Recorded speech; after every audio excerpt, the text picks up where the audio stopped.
हम सब हिंदू भाई लोग बैठे हैं, हम सबके घर पे कोई भी मेहमान आता है, कोई भी महाराज जी आते हैं, कोई भी संत आते हैं, तो हम क्या करते हैं? आरती उतारते हैं, चंदन लगाते हैं, अक्षत लगाते हैं, चावल लगाते हैं। बताओ चावल क्यों लगाते हैं? आप आज तक लगाते आए हैं, लेकिन आपको ही नहीं पता कि चावल क्यों लगाते हैं। अब दीपावली पर कहते हैं कि राम जी वापस आए थे, लेकिन पूजा होती है लक्ष्मी और गणेश की। लक्ष्मी जी की पूजा क्यों होती है? और लक्ष्मी जी की पूजा नारायण के साथ में हो तो समझ में भी आता, गणेश जी के साथ में क्यों होती है? इन दोनों का तो कोई मेल ही नहीं है, बस करे जा रहे हैं।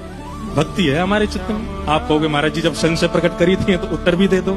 सब लक्ष्मी जी की पूजा इसलिए होती है क्योंकि उसी दिन लक्ष्मी जी का प्रादुर्भाव हुआ था समुद्र मंथन में। और गणेश जी की पूजा साथ में इसलिए होती है कि भाई लक्ष्मी अगर प्राप्त हो गई और बुद्धि के देवता गणेश जी यदि प्राप्त नहीं हुए तो लक्ष्मी का व्यक्ति दुरुपयोग कर सकता है रावण की तरह। इसलिए गणेश जी की पूजा की जाती है क्योंकि गणेश जी विघ्न विनायक हैं, बुद्धि प्रदायक हैं। तो लक्ष्मी मिले और साथ में विघ्न विनायक बुद्धि प्रदायक गणेश जी आवे तो लक्ष्मी कहाँ लगानी चाहिए, कैसे उनका व्यवहार करना चाहिए, ये हम सीखेंगे। इसलिए लक्ष्मी जी के साथ गणेश जी की पूजा होती है। अक्षत किसी के माथे पर इसलिए लगाया जाता है, तिलक लगा करके हम उसका स्वागत चिन्ह करते हैं। हमारे शास्त्रों में नियम है कि माथा सूना नहीं रहना चाहिए। सूना माथा देखने से पुण्य नष्ट होते हैं। अब जो रखता है सूना माथा उसका तो क्या ही होता है। इसलिए हमारे यहाँ नियम है, जब भी कोई मेहमान आए तो पहले तिलक लगा देते हैं कि भैया तुम हमारे घर आकर के पुण्य छीण मत कर देना, आपके तिलक देख करके हम सबके पुण्य बचे रहें। अक्षत क्यों लगाते हैं? अक्षत अक्षय का प्रतीक है। अक्षय मतलब जिसका कभी क्षय नहीं होता। आपकी आयु अक्षय हो, आपका ज्ञान अक्षय हो, आपकी बुद्धि अक्षय हो, इसलिए अक्षत लगाते हैं।